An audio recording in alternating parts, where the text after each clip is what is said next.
Hello दोस्तों, कहानी की शुरुआत होती है जब स्कॉटलैंड के राजा बिना किसी वारिस के मर जाते हैं। तभी इंग्लैंड के राजा एडवर्ड प्रथम स्कॉटलैंड को जबरदस्ती हथिया लेते हैं और विलियम वालेस के कमान पर कुछ स्कॉटिश योद्धा एडवर्ड प्रथम के खिलाफ बगावत कर देते हैं, मगर हार जाते हैं। स्टर्लिंग किले पर हमला करने के दौरान सारे स्कॉटिश नोबेल परिवार एडवर्ड प्रथम के सामने घुटने टेक कर उसे अपना राजा मान लेते हैं। स्कॉटलैंड के राजगद्दी के दो हकदार रॉबर्ट और जॉन को एडवर्ड प्रथम अपने एक सेनापति के कमान पर स्कॉटलैंड संभालने के लिए कहता है। इंग्लैंड का राजकुमार रॉबर्ट के साथ तलवारबाजी करता है कि तभी जेम्स अपने खानदानी जमीनों पर हक जाहिर करने एडवर्ड प्रथम के सामने जाता है, मगर उसे वहां से बेइज्जत करके निकाल दिया जाता है। स्टर्लिंग किले पर गोला बरसा कर एडवर्ड प्रथम पूरे स्कॉटलैंड पर अपना हुकूमत जाहिर करता है। उसी रात वो रॉबर्ट का शादी एलिजाबेथ से तय करता है। अगले दिन रॉबर्ट अपने लोगों के साथ अपने महल लौटता है। इंग्लैंड का राजकुमार एलिजाबेथ और उसके परिवार के साथ रॉबर्ट के महल में पहुंचता है और उसके अगले दिन रॉबर्ट और एलिजाबेथ की शादी होती है। इंग्लैंड के राज में अपने लोगों का दुर्दशा देख एक दिन रॉबर्ट के पिता की मौत हो जाती है। इंग्लैंड को टैक्स देने रॉबर्ट बहरीक पहुंचता है। वहां पर विलियम वालेस की मौत पर लोगों का हुजूम आग बबूला होकर इंग्लैंड के सिपाहियों पर हमला कर देते हैं। वहां से लौटकर अपने भाइयों से बात कर एक फौज खड़ा कर दोबारा से स्कॉटलैंड को इंग्लैंड के चंगुल से आजाद करने के इरादे से वो जॉन से मिलता है। जॉन उसके इरादों को किंग एडवर्ड के सामने जाहिर करने का धमकी देता है और तभी रॉबर्ट जॉन को मार देता है। स्कॉटलैंड के आने वाले भविष्य को मद्देनजर रखकर वहां का चर्च रॉबर्ट को अपना राजा मान लेता है।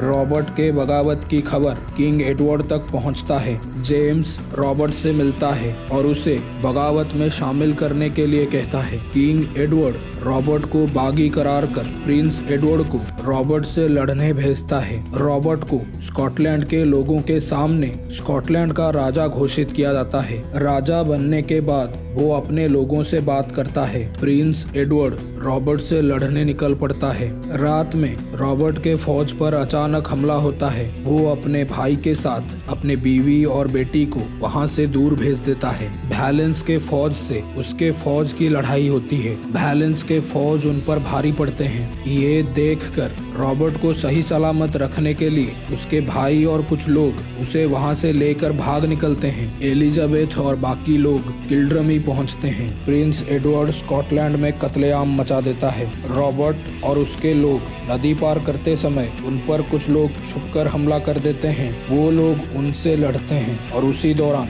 रॉबर्ट का एक भाई एलेक्स मारा जाता है। रॉबर्ट अपने लोगों को नाव में लेकर नदी पार करता है। प्रिंस एडवर्ड अपने फौज के साथ किल्ड्रमी पहुंचकर रॉबर्ट के बीवी और बेटी को पकड़ लेता है और रॉबर्ट का एक और भाई नील को मार देता है। रॉबर्ट के बीवी और बेटी को कैद कर दिया जाता है। रॉबर्ट अपने लोगों के साथ एंगस के गांव पहुंचता है। रॉबर्ट की बेटी को एलिजाबेथ से अलग कर दिया जाता है। एंगस रॉबर्ट को किल्ड्रमी में हुए हादसों के बारे में बताता है। रॉबर्ट, उसका भाई इवन और जेम्स छुपकर इंग्लैंड के कब्जे में आ चुके अपने महल में घुसते हैं और किले का दरवाजा खोल देते हैं। वो लोग वहां पर मौजूद इंग्लैंड के सिपाहियों को मारकर उस महल को जलाकर अपने लोगों के साथ वहां से निकल जाते हैं। जेम्स कुछ लोगों के साथ अपने पुश्तैनी जगह पर पहुंचकर वहां मौजूद इंग्लैंड के सिपाहियों को मारकर उसे अपने कब्जे में ले लेता है और महल को जलाकर अपने लोगों के साथ वहां से निकल जाता है। धीरे धीरे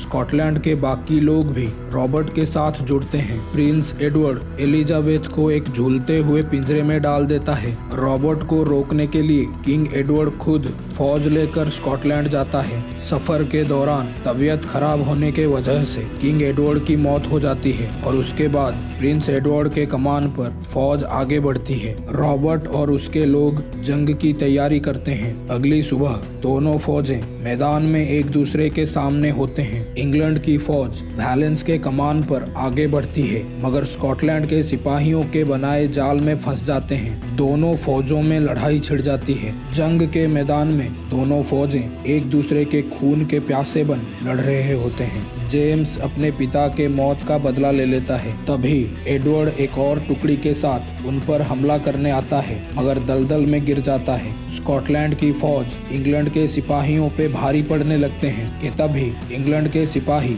मैदान छोड़कर भागने लगते हैं। एडवर्ड रॉबर्ट से लड़ता है, मगर बुरी तरीके से हारता है और मैदान छोड़कर जाने लगता है। रॉबर्ट जंग जीतकर स्कॉटलैंड पर अपना हुकूमत कायम करता है और हमारा अफसाना यहीं पर खत्म होता है।